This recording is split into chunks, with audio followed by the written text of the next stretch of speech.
Degree centigrade तक होता है, जो हमारे एनवायरमेंट टेम्परेचर से ऑलमोस्ट डबल है। लेकिन इंटरेस्टिंगली 1 मीटर दूर अंदर की यूनिट का टेम्परेचर 16 डिग्री सेंटीग्रेड तक होता है। एक बहुत ही इंटरेस्टिंग फैक्ट है, एयर कंडीशनर के अंदर जो गैस होती है वह क्लोज लूप में फ्लो करती है। इसकी गैस कभी खत्म हो ही नहीं सकती है, और यदि क्लोज लूप में यह फ्लो करती है तो कुछ लोग बोलते हैं कि यह गैस एनवायरमेंट के लिए हार्मफुल है। तो यह सभी डाउट इसकी वर्किंग के साथ में क्लियर करते हैं। एयर कंडीशनर की कोई ज्यादा कॉम्प्लेक्स इंजीनियरिंग नहीं होती है, स्टार्टिंग होती है कंप्रेसर से। एयर कंडीशनर का हार्ट यही डिवाइस होता है, और इस कंप्रेसर के अंदर आज के मॉडर्न टाइम के अकॉर्डिंग एक एनवायरमेंट फ्रेंडली गैस भरी जाती है, जिसको R32 बोलते हैं। इस गैस को रेफ्रिजरेंट भी बोल सकते हैं। जब कंप्रेसर इस गैस को कंप्रेस करेगा तो इसका प्रेशर बढ़ने लगेगा, जिसकी वजह से टेम्परेचर भी बढ़ने लग जाएगा, और जब गैस कंप्रेसर से बाहर निकलेगी तो इसका टेम्परेचर होगा 80 डिग्री सेंटीग्रेड। अब इस हाई टेम्परेचर को हमें थोड़ा ठंडा करने की जरूरत है, तो रेफ्रिजरेंट पहुंचता है कंडेंसर कोयल के पास में। आज के टाइम में एसी के ऊपर 100% कॉपर कोयल लिखा रहता है, तो कंपनी इसी कोयल की बात कर रही होती है, क्योंकि कॉपर कोयल की हीट एक्सचेंज क्वालिटी बहुत शानदार होती है, तो ये गर्म और ठंडी बहुत जल्दी हो जाती है। इन इतनी लंबी कोयल से जब रेफ्रिजरेंट फ्लो करेगा तो ठंडा होने लगेगा, और इस कोयल से हीट को जल्दी बाहर निकालने के लिए एक फैन भी लगा रहता है। जब रेफ्रिजरेंट कोयल से बाहर निकलेगा तो इसका टेम्परेचर 50 डिग्री सेंटीग्रेड तक पहुंच जाएगा, लेकिन कंडेंसिंग कोयल के पास में जो गैस कंप्रेसर से मिल रही थी उसको यह लिक्विड में बदल देगा। आपको पता है, जब हम पानी को गर्म करते हैं तो वह लिक्विड से वेपर में बदल जाता है, यानी लिक्विड से गैस। इसके उल्टा जब कोल्ड ड्रिंक की बोतल को हम फ्रिज से निकालकर बाहर रखते हैं तो इसके चारों तरफ पानी की बूंदें जमा हो जाती है, जिसका मतलब है वेपर वापस लिक्विड में बदल रहा है। तो कंडेंसिंग कोयल भी गैस को ठंडा करने का काम करती है, जिससे यह गैस से लिक्विड में बदल जाती है। लेकिन अभी भी यह हाई टेम्परेचर का लिक्विड हमारे किसी काम का नहीं है। तो यहाँ से लिक्विड एक्सपेंशन वॉल के पास में जाता है। एक्सपेंशन वॉल का ओरिफाइस बहुत छोटा होता है, तो इधर वाली साइड में बहुत ज्यादा हाई प्रेशर भी है और हाई टेम्परेचर भी है। लेकिन जब इस नैरो ओपनिंग से रेफ्रिजरेंट बाहर निकलेगा तो इसका प्रेशर सडनली रिड्यूस हो जाएगा, जिसके साथ में इसका टेम्परेचर भी रिड्यूस हो जाएगा, और यह लिक्विड एक्सपेंड करेगा, जिससे यह रेफ्रिजरेंट वापस लिक्विड से गैस में बदलने लग जाएगा।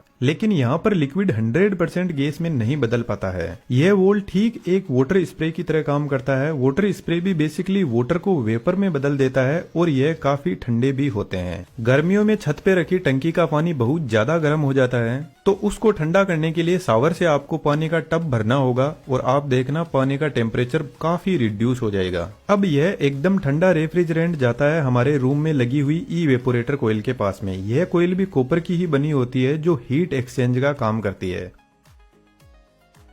अब यह कोयल रूम में कितनी हीट को एब्जॉर्ब करेगी, इसको टन में मापा जाता है। 1 टन लगभग 3500 वोट हीट एक्सचेंज करता है, जबकि 1 टन का एसी 1000 वोट आवर की इलेक्ट्रिसिटी कंज्यूम करता है। जब ठंडा लिक्विड रेफ्रिजरेंट इस कोयल से फ्लो करेगा तो यहाँ पे लगा हुआ फैन इस ठंडक को पूरे रूम में फैला देगा।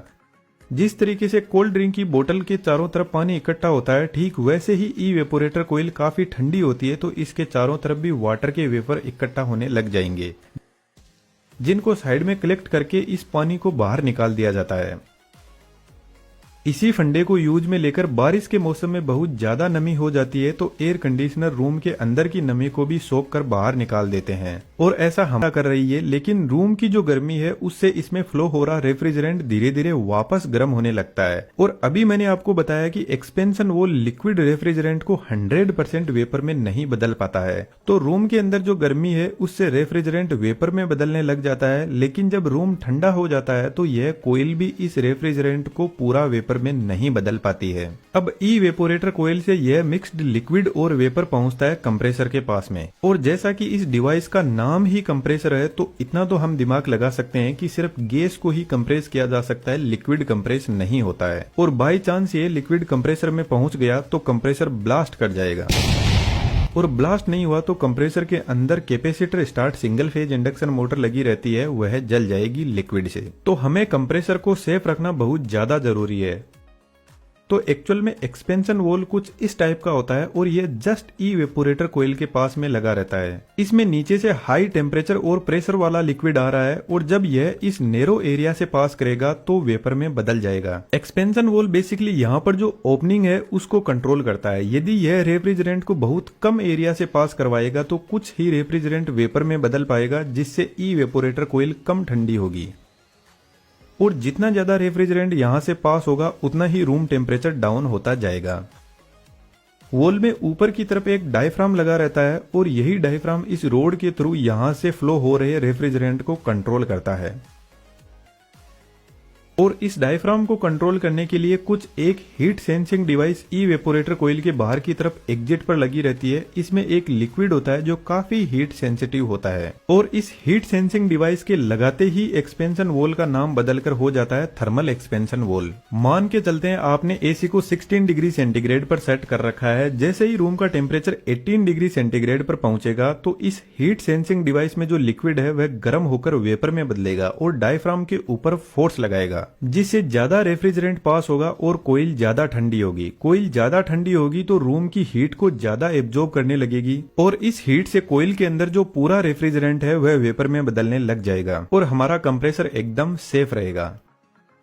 बेसिकली कंप्रेसर कंडेंसिंग कोयल के एकदम पास में लगा रहता है और आज के टाइम में स्पाइरल टाइप कंप्रेसर भी एयर कंडीशनर में यूज होते हैं जो काफी साइलेंट और स्मूथ होते हैं। इन सभी टाइप के कंप्रेसर की मैंने इस वीडियो में डिटेल से बात की है, तो इसको आप यहाँ से देख सकते हो। यहाँ पर दोनों पाइप, एक जिसमें कंप्रेसर से इवेपोरेटर की तरफ लिक्विड जा रहा है और दूसरी जिसमें इवेपोरेटर से निकलकर वापस कंप्रेसर के पास में जा रहा है, यह दोनों पाइप एक दूसरे के पास में सेट की जाती है। इसके पीछे रीजन है, इधर रेफ्रिजरेंट कंडेंसिंग कोयल से आ रहा है जो अभी भी काफी गर्म है और रूम को ठंडा करने के लिए जा रहा है, तो इधर वाली कोयल से थोड़ा बहुत यह भी ठंडा होने लगेगा।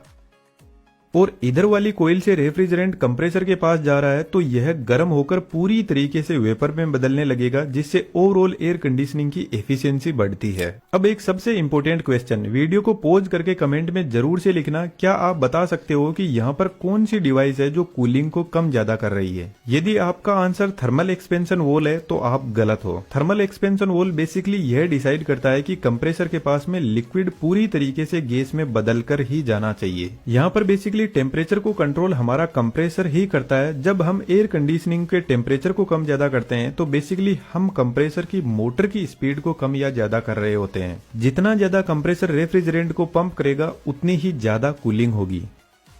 तो यहाँ पर आपने देखा पूरा का पूरा सिस्टम एक क्लोज लूप में काम कर रहा है, गैस कहीं से लीक होती ही नहीं है। तो एयर कंडीशनिंग की गैस खत्म हो जाए कोई चांस ही नहीं है जब तक इसमें कोई लीकेज ना हो। तो पुराने जमाने के एयर कंडीशनिंग में लीकेज की वजह से यह एनवायरमेंट और हमारे दोनों के लिए ही खतरनाक है। रेफ्रिजरेटर का मैकेनिज्म भी ठीक ऐसे ही काम करता है। आप यहाँ पे क्लिक करके पूरा वीडियो एंजॉय कर सकते हो। ऐसा एनिमेशन आप सीखना चाहते